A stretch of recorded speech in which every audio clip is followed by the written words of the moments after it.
পাকিস্তানে স্থায়ী যুদ্ধবিরতি নিয়ে পিস টক শুরু হওয়ার পূর্বেই ইরান বড় ধরনের 3টা সাফল্য লাভ করলো। আমেরিকা মনে করেছিল যে তারা এই যুদ্ধে বিজয়ী হয়েছে এবং তারা বিজয় উদযাপনও করেছে, কিন্তু বাস্তবতা আমরা যদি পরিলক্ষণ করি তাহলে দেখতে পাই এই যুদ্ধে মূলত ইরানই জয়ী হয়েছে এবং ইরানের দাবির কাছে শেষ পর্যন্ত একের পর এক ডোনাল্ড ট্রাম্প নতি স্বীকার করছে। যদি ডোনাল্ড ট্রাম্প যুদ্ধে জয়ী হবে বা আমেরিকা যদি যুদ্ধে জয়ী হবে, তাহলে তারা কেন যুদ্ধবিরতি ঘোষণা করবে এবং তারা কেন ইরানের দেওয়া 10 দফা মেনে নেবে? এটা কিন্তু আগে আমি আমার ভিডিওতে বলেছিলাম যে মূলত এই যুদ্ধে ইরান বিজয়ী হয়েছে। ইরানের ক্ষয়ক্ষতির পরিমাণ বেশি, কিন্তু বাস্তবতা হচ্ছে ইরান এই যুদ্ধে বিজয়ী হয়েছে। এমনকি এখন পর্যন্ত আমরা দেখতে পাচ্ছি ইরান যুদ্ধ পরিচালনা করার মতন কোনো ধরনের সক্ষমতা বা কোনো ধরনের আর সাহসিকতা আমেরিকার অবশিষ্ট নেই। তাদের যে সামর্থ্য ছিল সেই সামর্থ্যের একেবারে শেষ বিন্দু পরিমাণ তারা ব্যবহার করার মাধ্যমে ইরানের বিরুদ্ধে বিজয় লাভ করার চেষ্টা করেছে এবং ইরানকে নতজানু করার চেষ্টা করেছিল। কিন্তু শেষ পর্যন্ত ইরানের কাছে তারাই পরাজিত হয়েছে এবং পাকিস্তানে এই যে পিস টক, এই পিস টক শুরু হওয়ার পূর্বে আরও 3টা গুরুত্বপূর্ণ শর্ত মেনে নেওয়ার মাধ্যমে আমেরিকা বুঝিয়ে দিল যে এই যুদ্ধে তারাই হচ্ছে পরাজিত শক্তি। 1 নম্বরে, ইরানের সবথেকে বড় যে বিজয় সেটা হচ্ছে তাদের 100+ বিলিয়ন ডলার, যেটা আমেরিকা সহ অন্যান্য বিভিন্ন রাষ্ট্রগুলোতে এই মুহূর্তে ফ্রিজ করা রয়েছে, সেই ফ্রিজকৃত ডলারগুলো ফিরিয়ে দেওয়া শুরু হয়েছে। ইরানের প্রতিনিধি, এমনকি ইরানের স্পিকার গালিবাফ, এই সাহসী স্পিকার, তিনি উল্লেখ করেছিলেন যে আমরা পিস টকে আলোচনা করতে বা আমরা পিস টকে বসতে রাজি আছি, কিন্তু বাস্তবতা হচ্ছে আমাদের যে রিজার্ভগুলো ছিল বা আমাদের যে ডলারগুলো ছিল বিভিন্ন ব্যাংকে ফ্রিজ করা রয়েছে, এই ডলারগুলো আমাদের ফিরিয়ে দিতে হবে।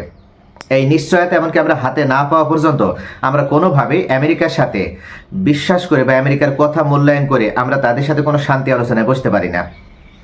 ঠিক এই কথা বলতে দেরি ইরানের, কিন্তু ঠেলার নাম বাবাজি কথায় আছে না, এমন এক ঠেলায় পড়েছে ডোনাল্ড ট্রাম্প যে অবশেষে তিনি তৎক্ষণাৎ ঘোষণা প্রদান করে বিভিন্ন ব্যাংকে যে ফ্রিজ হয়েছিল বা যে ডলারগুলো জব্দ করা হয়েছিল ইরানের, সেই ডলারগুলো রিটার্ন দেওয়া হচ্ছে বা ইরানের হাতে ফিরিয়ে দেওয়ার কার্যক্রম শুরু করে দিয়েছে।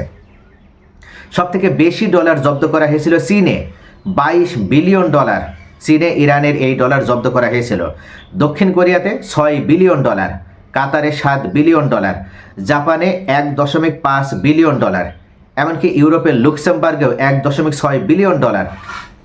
এছাড়া ইরাকে 7 বিলিয়ন ডলার, কাতারেও 6 বিলিয়ন ডলার, এমনকি এই যে আমাদের ভারতেও 7 বিলিয়ন ডলার এইটা আমেরিকা ফ্রিজ করে রেখেছিল বা জব্দ করেছিল। এখন সমস্ত টাকা ইতিমধ্যে ফিরিয়ে দেওয়ার ব্যবস্থা করা হয়েছে।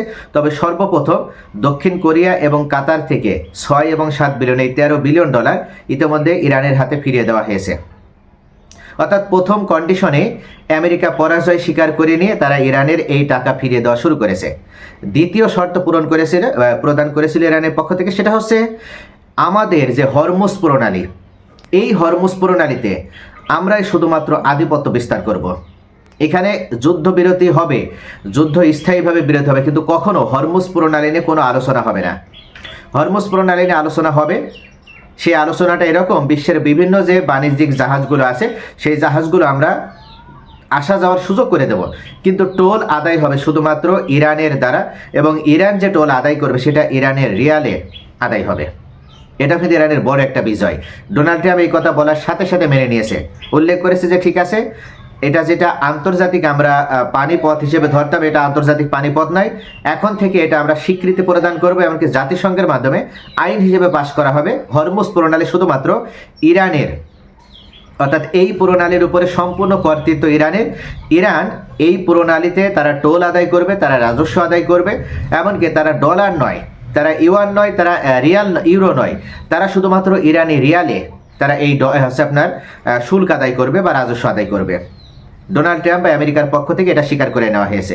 এটা কিন্তু ইরানের জন্য বড় একটা বিজয়, কারণ ইরানের সবথেকে বড় যে অর্থনৈতিক বিপর্যয়, এই অর্থনৈতিক বিপর্যয়ের সবথেকে মূল যে কারণ সেটা হচ্ছে তাদের দীর্ঘ 40+ বছরে অবরোধ আরোপ করা হয়েছে।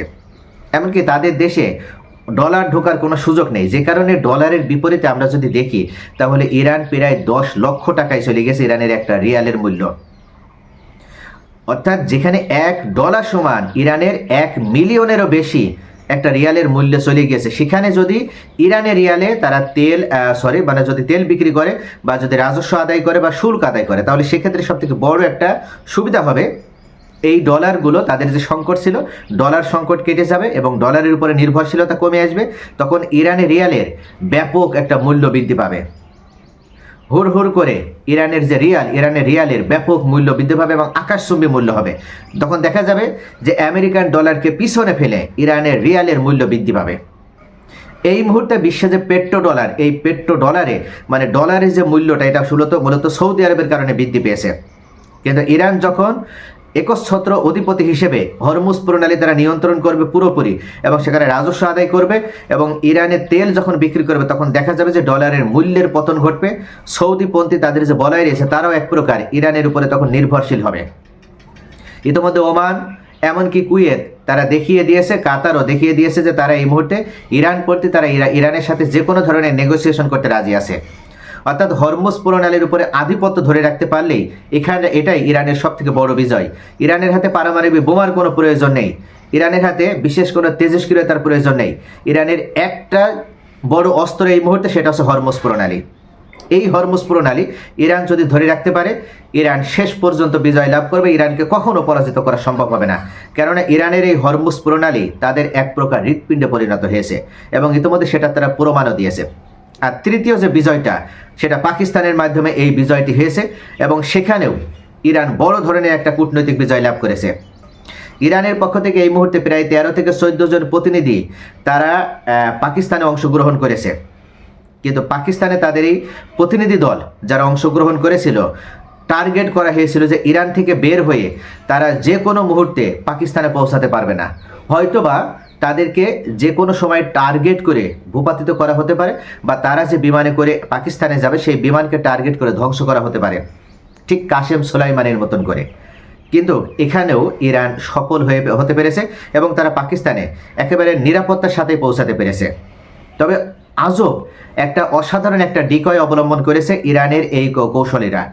গালিবাফ যে কতটা ধূর্ত এবং তিনি যে কতটা বুদ্ধিমত্তার সাথে এই মুহূর্তে ইরানকে নেতৃত্ব প্রদান করছে এবং মুস্তাফা খামেনির নির্দেশনা ফলো করছে এবং যেভাবে বিজয় ছিনিয়ে আছে, সেটা আরও একবার প্রমাণ করলো। 3টা বিমান ব্যবহার করা হয়েছে ইরানের এই প্রতিনিধিদের জন্য, 3টি বিমান, তার ভিতরে একটি বিমান এবং 2টি বিমান, প্রথম এবং দ্বিতীয়টি বিমান, 2টা বিমানই ছিল বিভ্রান্তি করার জন্য, অর্থাৎ ইরানের শত্রুদেরকে বিভ্রান্ত করার জন্য এই 2টা বিমান সম্পূর্ণ ব্যবহার করা হয়েছে এবং এই 2টা বিমানে রাডারে ধরা পড়েছে। 2টা বিমানের সিস্টেম সবসময় অন রাখা হয়েছিল এবং রাডারের আওতাভুক্ত ছিল।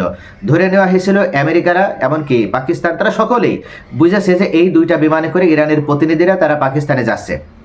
কিন্তু বাস্তবতা হচ্ছে এই 2টা বিমানের একটি বিমানেও ইরানের প্রতিনিধি যায়নি, তারা অন্য আরেকটি বিমানে আগেই নিরাপদে পাকিস্তানে পৌঁছে গিয়েছিল এবং সেখানে পাকিস্তানের সেনাপ্রধান ফিল্ড মার্শাল জেনারেল আসিম মনির, তিনি সশস্ত্র অবস্থায়, একেবারে যুদ্ধাস্ত্র পরিহিত অবস্থায়, অর্থাৎ তিনি সেনা পোশাক পরিহিত অবস্থায় ইরানের এই প্রতিনিধিদেরকে ওয়েলকাম জানিয়েছে, তাদেরকে গ্রহণ করেছেন, সাদরে তাদেরকে অভ্যর্থনা জানিয়েছেন। এটার মানে হচ্ছে ইরানের পাশে সবসময় যুদ্ধ করার জন্য পাকিস্তান প্রস্তুত অবস্থায় রয়েছে। তারা ইরানি ভাইদেরকে কখনো একা ছেড়ে দেয়নি, শত্রুর হাতে ছেড়ে দেয়নি, সেটার প্রমাণ তারা দিয়েছে। কিন্তু উল্টো আমেরিকান প্রতিনিধিদেরকে যখন রিসিভ করা হয়েছে, তখন সাধারণভাবে, জাস্ট সাধারণ পোশাকে, অর্থাৎ এটার মাধ্যমে পাকিস্তান বুঝিয়ে দিয়েছে যে তোমরা আমেরিকানরা আমাদের কাছে শুধু অতিথির মতন, কিন্তু তোমরা আমাদের ভাই নয়, আমাদের বন্ধু নয়, জাস্ট অতিথি। ফর্মালিটি মেনটেন করা দরকার, এতটুকুই। কিন্তু বাস্তবতা হচ্ছে আমরা সবসময় আমাদের ভাইদের পাশে আছি।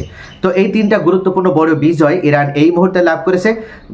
আপনার পিস টক নেগোসিয়েশনের পূর্বেই, স্থায়ী যুদ্ধবিরতির পূর্বে বড় একটা বিজয় ইরান লাভ করলো এবং এটার মাধ্যমে ইরান বুঝিয়ে দিল যে তোমরা কখনো আর ইরানকে পরাজিত করবে বা ইরানকে নতজানু করতে পারবে এই চিন্তা ভাবনা করে ইরানে আক্রমণ করার সাহস দেখিও না, তাহলে তোমাদের পরিণতি হবে ঠিক নমরুদ ফিরাউনের মতন।